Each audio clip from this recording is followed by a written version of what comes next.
Welcome to the Lifestyle Medicine Clinic. This is Session 2, Be Like the Blue Zones. If you are not on our webpage, I would recommend that you go to our webpage, www.thelifestylemedicineclinic.us, and look for the second session, Live Like the Blue Zones. You'll want to look at the learning resources on the side, in particular the goals and the recipe for the black-eyed pea topping for potatoes, which is today's selected recipe. We'll look at the ingredients together. And first of all, you want to have some black-eyed peas, or also called black-eyed beans. You can get those dry, or you can get those canned, ideally without salt. If you get them dried, you need to soak and then cook them ahead of time. If you can't find the low salt variety, you can get canned with the salt and do diligence to rinse out as much salt as you can with the tap water. While you're preparing the beans, if you're cooking them, or before you open your cans, you can start working on your other ingredients. So you can dice up some fresh pepper and onion, or you can use frozen pepper and onion mix. You want to add some garlic in, and there's multiple ways you can do that. You can use fresh cloves of garlic or canned cloves of garlic. You can get the minced garlic, either dried or in a jar. And you put those in a pan to saute them for a while. After those vegetables are getting soft, you can then add your other things like diced tomatoes and tomato sauce. Ideally, you want the no salt added versions if you can find those. And then optionally, you can add some zucchini diced up, or some corn, which you can get fresh corn, frozen corn, or even corn in a can. Again, you want to look for the low sodium variety. Same thing with carrots. It can be fresh, it can be canned, it can be frozen. Then you want to add in spices. You can have fresh or ground ginger, some basil and cumin. Put it all in the pot together with the beans and let the vegetables get soft. Then you can work on your potatoes. You can have sweet potatoes or white potatoes. Cook them in the microwave or in the oven until they're soft, and then you've got a wonderful topping to put on top of those potatoes. Bon appetit. So your assignment is to reproduce this recipe at home this week, which will add a second recipe to your list of things you've tried, at least a second recipe. I also want to give you some food for thought. The Dalai Lama, when asked what surprised him most about humanity, answered, man, because he sacrifices his health in order to make money, then he sacrifices money to recuperate his health, and then he's so anxious about the future that he does not enjoy the present, the result being that he does not live in the present or the future. He lives as if he is never going to die, and then dies having never really lived. We hope that will not be the case for you. So how did you do? You set some goals last time, and ideally you've done well. Hopefully you've talked with your buddy you were supposed to find as one of your goals and shared that. And then you were also supposed to work on your future, on your purpose, imagining that better future and pulling out something there that's a visual reminder for you of what you want to accomplish. You wrote a series of SMART goals that you were supposed to use as your initial small steps towards your big purpose, and hopefully you've accomplished those. So we've been teaching you a different paradigm, and we want to describe it a little bit as if it was a sink that's clogged up with the water running and spilling over on the floor. This is the paradigm for modern medicine. And what we do with modern medicine is we busy ourselves sweeping up the floor or mopping up the floor with pills and procedures. That's taking care of diabetes with medicine or bariatric surgery, doing cardiovascular bypass surgery or putting stents in instead of dealing with the problem. The real problem is up with the water running the tap and the clogged sink. And what we do in lifestyle medicine is we focus on the cause, not the result, where we can actually, in many cases, reverse or at least stabilize some of your chronic illnesses.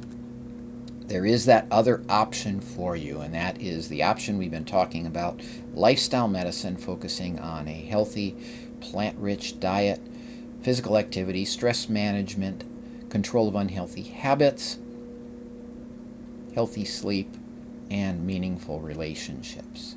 As we mentioned, the most important determinant of your health, unless you're a smoker, is probably what you are eating. We introduced you to this slide the last time and showed that the foods over here, the animal products and the processed foods, are what are getting us into trouble. We're eating way too many of those too often. We need to slide down this continuum toward the plant-based whole foods and eat more of those. We'll talk more about that, focusing on the negatives today. Last time we focused more on the positives of adding fiber to the diet, and I hope you were able to be successful in that. We also pointed out that you will need to be doing a fair bit of exercise down the road to keep the weight from coming back. So we will need to be incorporating exercise into your goals and your daily routine. But today we want to focus on the blue zones.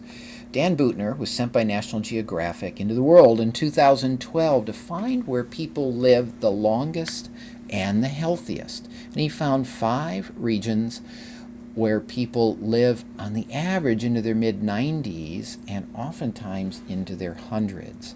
They have this concept we call HealthSpan. So here in this graph you see functional capacity. That's the ability to do the things you want to do. Here in the U.S.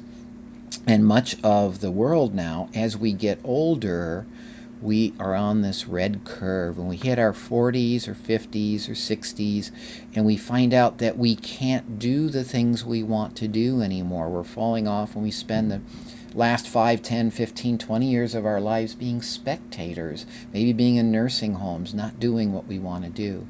In the blue zones, they live long into their 90s doing what they want to do, and then when it's time to die, they die rather quickly without this prolonged period of disability. And that's what we would like to replicate. We're all going to die, but let's die and be after we've lived a functional life right up until shortly before we've died. So, for example, here's a man in the blue zones who's over 100 and can still water ski. Another man able to stand on his head at 100. Maybe you don't want to do either of those. Maybe you just want to be active and able to work in your garden well into your 90s. But those are the things we'd like to help you achieve. So when Dan Buettner looked at the blue zones, he found out that they had some things in common, and that's what we'd like to focus on today. They all eat a plant-based diet. The majority of what they eat, 95+% in most cases, is plant-based.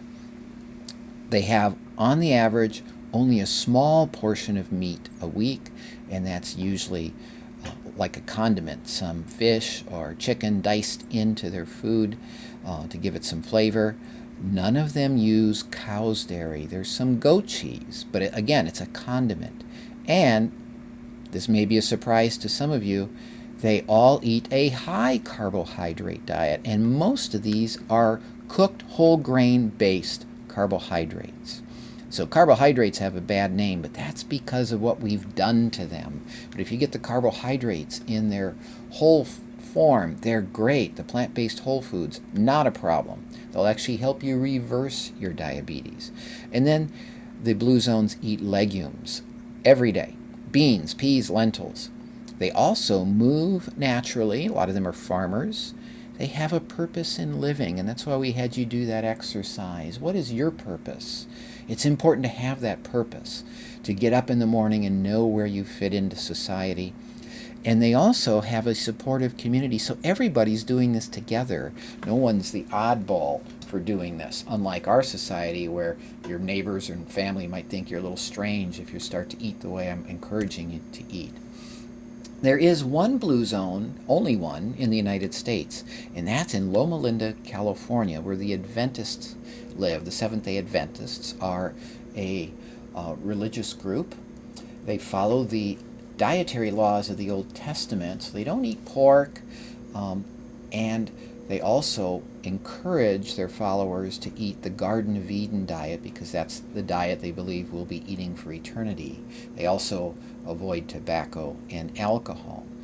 So that makes them a good group to study because they do exhibit this longevity. And when you look at Adventists, a lot of them eat various forms of vegetarian diets. There was a study, initial study, it's an ongoing study that was done following people for 25 years based on what they ate. And when you look at this graph here, about 8% ate a totally vegan diet. Now that's a healthy vegan diet, not an unhealthy vegan diet, which we'll talk about toward the end of this session. About 28% added some dairy and eggs to that. About 10% added some fish. Another 5 to 6% added some meat, but not pork. And this is kind of like a Mediterranean diet. So we want to focus on this in particular because Mediterranean diets are promoted as a good diet, and they're better than the average American diet, but I want to show you what's better yet. And then about half of them added meat in there on a regular basis. Again, avoiding pork unless that's done on the sly because their society frowns on that pork. Well, after 25 years, they saw what happened, and this is the only slide that's going to break the men up from the women. But you notice on the left, this is the totally plant-based diet or the vegan diet, and as you move right, you add the animal products. The only groups as a whole, both in the men and the women, that were normal weight were those eating a totally vegan diet. And you can see as you add the animal products, the weight goes up. Here's what happened regarding diabetes. Less than 2% developed type 2 diabetes eating a vegan diet. But you can see as you add the animal products, the rate of diabetes went up. So here's that Mediterranean diet. It's better than the standard American diet, but if you eliminate that meat and eliminate those animal products, the risk of diabetes goes down. Now, here in the U.S., where we eat the SAD diet, the standard American diet, diabetes rates are up around 15% and going up. And here in Southeast Ohio, where I live, we think there's about 30% of our adult population with diabetes. The good news is if you change your diet, you can move down this path. Like I shared with you, I was able to totally reverse my diabetes by moving down here. So other things that have been shown in other studies to increase the risk for diabetes: processed meats. Eating meat even once a week increases the risk of diabetes. And regular meat consumption can double that risk.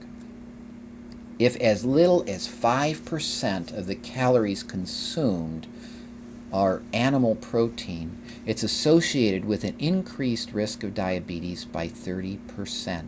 That's less than a skinless chicken breast a day. So even eating that regular animal protein a day increases the risk of diabetes. Eggs are associated with an increased risk of diabetes. 1 egg increases the risk. 2 to 3 eggs doubles the risk. 5 eggs triples the risk. And if you already have diabetes, 1 egg a week doubles the risk of heart disease. It's high in that cholesterol. When you look at blood pressure in particular, here again you see the same trend. Less than 10% developed high blood pressure in the people eating the plant-based diet. As you add the animal products, the risk of high blood pressure goes up. So again, here we are, 25%, and we put our almost all the older people that I know are on blood pressure medicine, but they don't need it. I was able to avoid it by changing my diet. There's a certain percentage that will still need some medication. There are genetic factors that predispose to high blood pressure, but most of all, it's our behavior factors. People say it runs in my family. Well, it runs in your family probably because you eat like your family ate. Cholesterol, the same thing. Less than 4% actually developed high cholesterol. These are the people who might need a statin. However, if they're eating well, they're going to so reduce their risk of cardiovascular disease that a statin may not even be all that helpful to add to that benefit. But as you increase the animal products, here's that Mediterranean diet. Again, not much better than the standard diet that they were eating because that Mediterranean diet is so high in cholesterol. Cholesterol comes from two sources. The sources that we eat, and that's all the animal products, and what we produce in our liver. We don't need to eat any cholesterol. We produce all that we need. Cholesterol is not only a contributor to cardiovascular disease, it's now been linked with many of our common cancers. So some of you might be thinking, well, where do I get my protein? Remember I told you to think about animal products, in particular those meats, as fat more than protein. That sirloin steak is 60% fat, and it's unhealthy fat. That's saturated fat. And cholesterol. Cheese, 74% fat. But on the other hand, if you look at black beans, 25% protein. Broccoli's 26% protein. You only need about 5% of your calories coming from protein. If you think about where gorillas and horses and cows and elephants get their protein, it's from plants. We will get all the protein you need if you're eating the way I'm encouraging you to eat. You won't even need to count it or worry about it. Same thing with calcium. What if you don't eat dairy products? You'll get all the calcium you need from beans and greens. So the cows are saying they feel really guilty. The fat in beef and dairy's killing you people by the millions. We think it would be best if we went our separate ways. And of course, they may be very right, according to the data that we're showing you. Why is that? What is going on?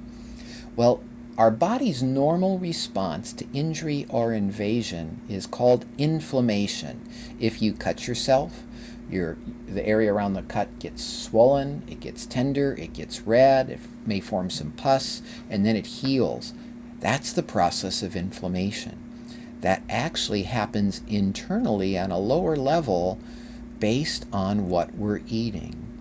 And promoters of inflammation include all the animal products and many of the processed foods, especially with the concentrated sugars and the refined white flours.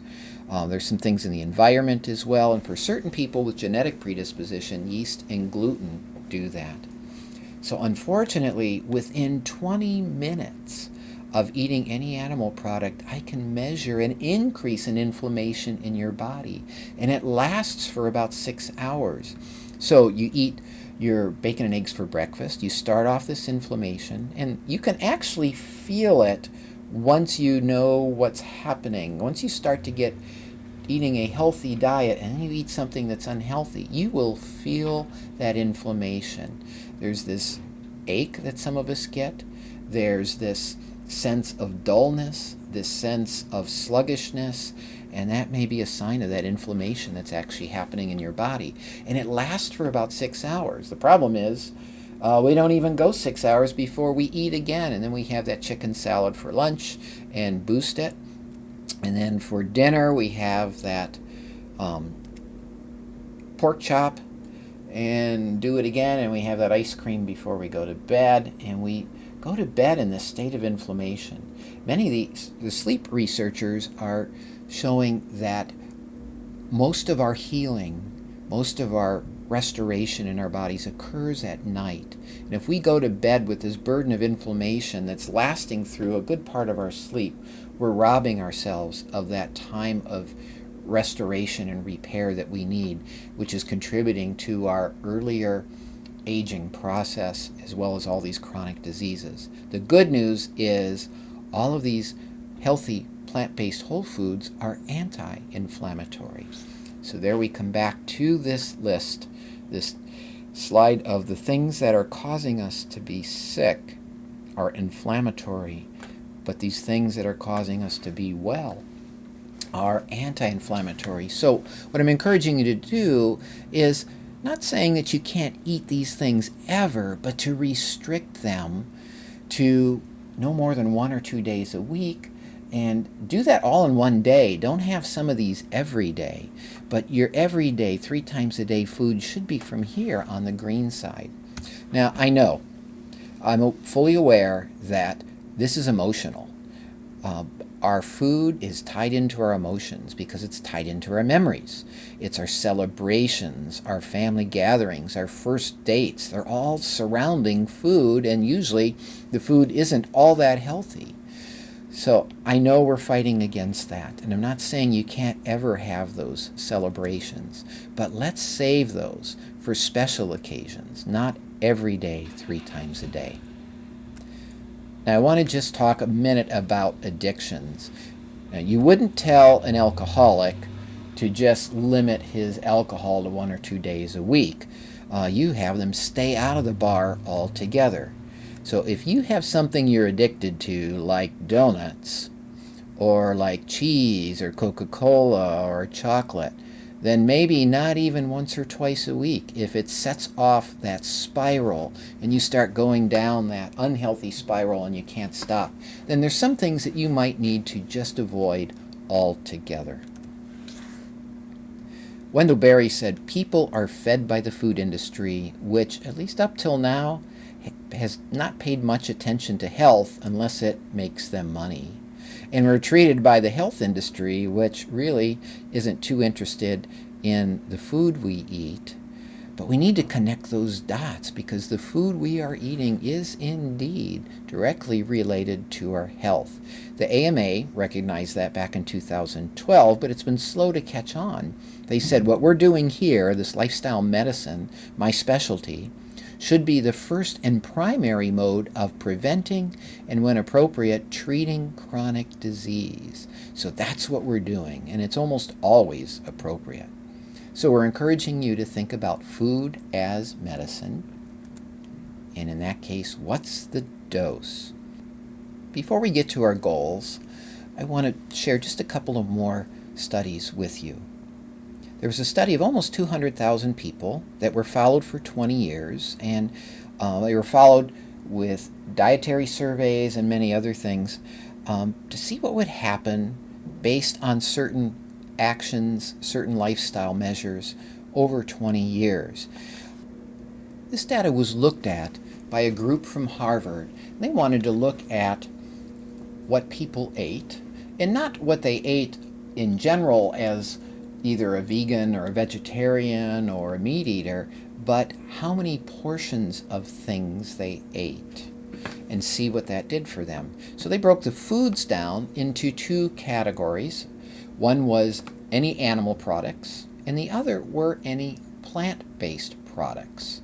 And then they broke those plant-based products down into 2 other groups. One they labeled unhealthy plant-based foods, and the other they labeled healthy plant-based foods. So this generally goes along with what we've been teaching. I did see that the potatoes were in the unhealthy plant-based group, which normally I would say potatoes are healthy, but when you look at the study, this is mostly French fries and potato chips. So indeed, I would put them in the unhealthy group. They also put vegetable oils in the healthy group. I would have probably put those in unhealthy because those are processed and concentrated calories, but that probably formed a small amount overall. And the study showed some pretty remarkable things. So this gray line here where my arrow is showing the average risk for coronary heart disease, the disease that causes heart attacks. And this red line here is the healthy plant-based diet, And the more portions that people ate of healthy plant-based foods, those anti-inflammatory foods, the lower their risk of coronary heart disease.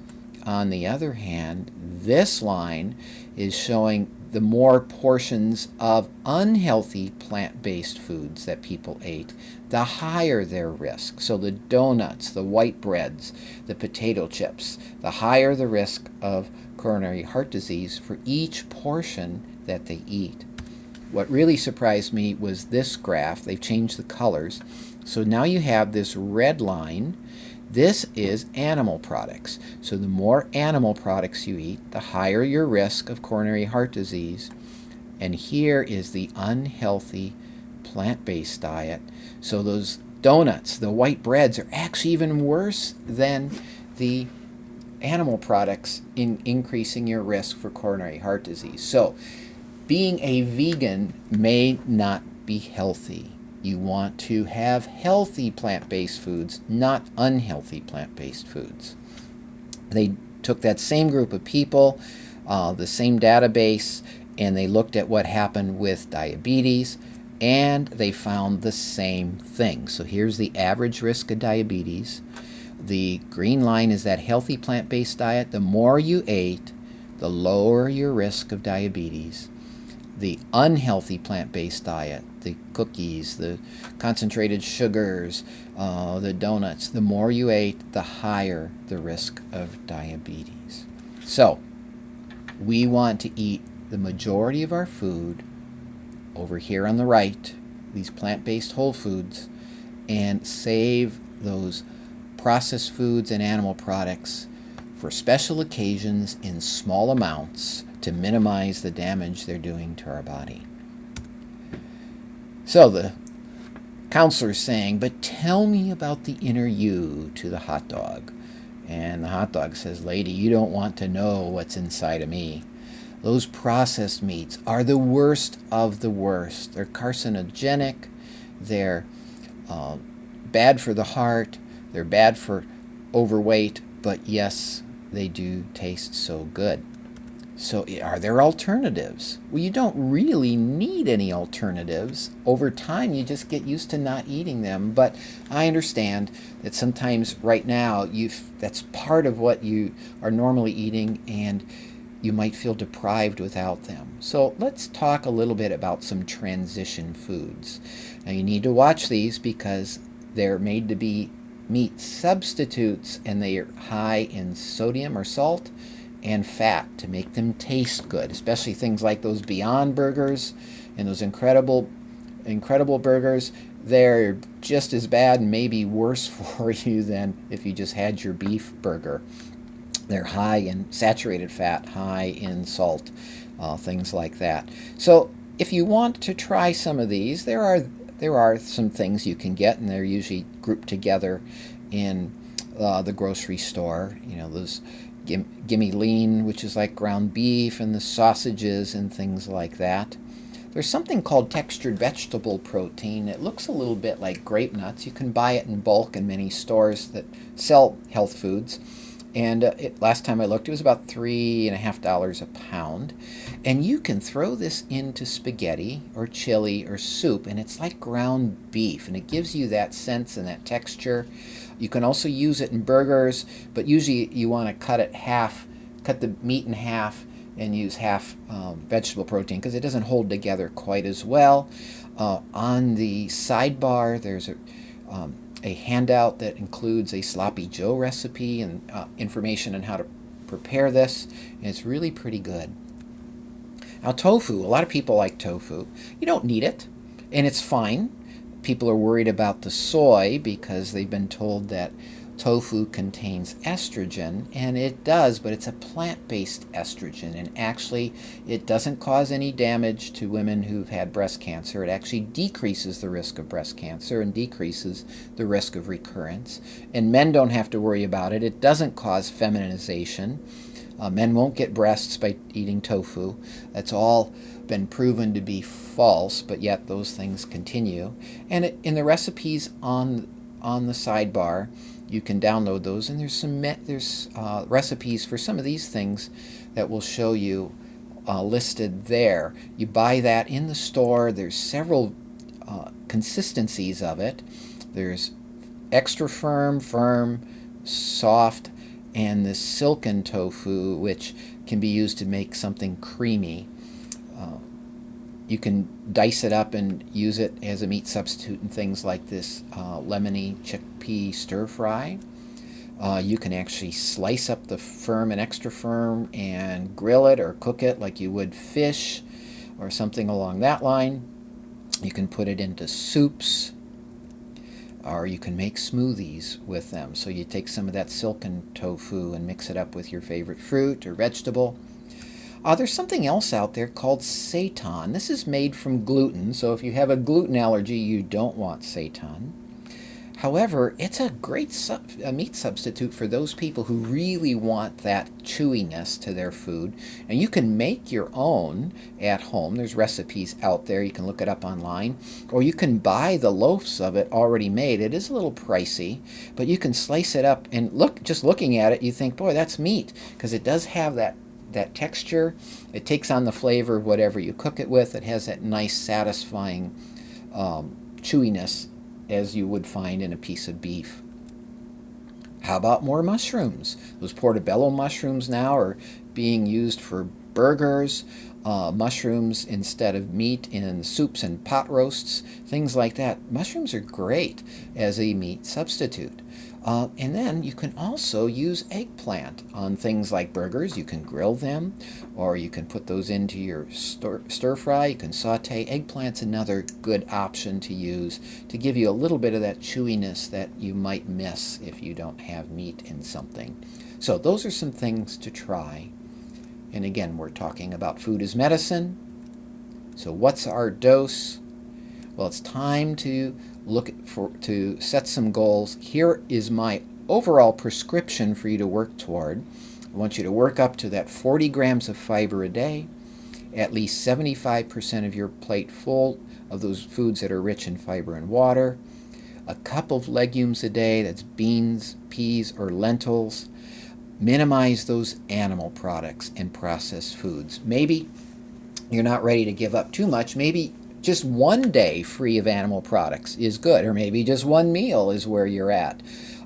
If you can do more, maybe you can restrict your animal products and processed foods to 1 or 2 days a week, no more than that. See what works for you, set the goal, but I want to warn you, if you don't go far enough, you're not going to get the results.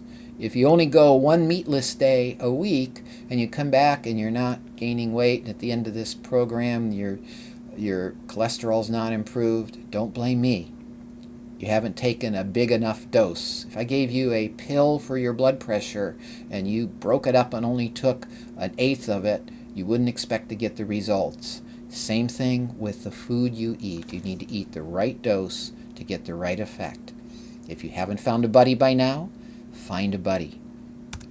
And I would like you to program in some activity. Oftentimes we talk about getting step counters. We'll talk more about that next session. But something like a pedometer, get a good one, not a cheap one. If it's under $25, it's probably not going to last very long for you. So you want to invest and get a reasonable one. Smartphones, some of our watches, do that for us. Get a baseline of how far you're walking in a day, and then start to work at increasing that. Stand more, sit less. When you go to the store, unless you can't walk, park further away. Make yourself walk.